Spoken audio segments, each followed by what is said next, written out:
রিজিকের মালিক কে? আপনাকে আল্লাহ পাক যতটুকু রিজিক দিয়েছেন তাকদিরে লেখা আছে না? তাকদিরে লেখা আছে না? তাকদিরে লেখা আছে যেটা, সেটা কি আপনি না খেয়ে মরবেন নাকি?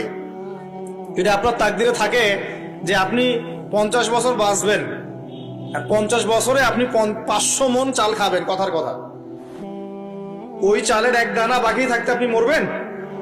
মরবেন না। তাহলে রিজিক কি আমার সাথে সম্পৃক্ত না আল্লাহর সাথে সম্পৃক্ত? এই বিশ্বাসটা করতে হবে। তো দাড়ি রাখলে কি মেয়েরা পছন্দ করবে না নাকি? বলেছে যে বিয়ে করবো না দাড়ি রাখলে, এমন কথা বলেছে? যদি কোনো মেয়ে এরকম কথা বলে, ওই মেয়েকে বিয়েই করার দরকার নেই আপনার। যদি কোনো মেয়ে আপনাকে বলে যে দাড়ি রাখলে ভালো লাগে না, শেভ করতে হবে, না হলে বিয়ে হবে না, বিয়ে করব না, ওই মেয়েকে বিয়ে না করাই উচিত আপনার।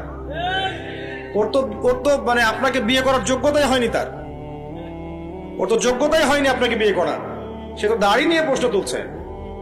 যে মেয়ে বলবে যে নবীর সুন্নত আছে এজন্য আপনাকে পছন্দ করি, তখন বুঝবেন যে হ্যাঁ, এই মেয়ের মধ্যে ভালো কিছু আছে। যেই মেয়ে দেখবে যে আপনি নামাজি কিনা, যেই মেয়ে দেখবে আপনি নামাজি কিনা, দাঁড়িয়ে আছে কিনা, ইমানদার কিনা, দিনের জন্য কিছু করেন কিনা, হালাল খান কিনা, ওই মেয়ে ইনশাল্লাহ আপনার ঘরে শান্তি দিবে। আর যেই মেয়ে আপনাকে দেখবে আপনার কত বড় সম্পত্তি, কতটা বড় জমি, কত বড় চাকরি, সুদ খান কিনা ওর কোনো আসা যায় না, টাকা হইলেই হইল, এগুলোকে ঘরে ঢুকালে অশান্তি আর অশান্তি। কি চাচ্ছেন, শান্তি না অশান্তি? নবী সাল্লাল্লাহু আলাইহি ওয়াসাল্লাম বলেছেন, দিনদারিতা দেখে মেয়েদের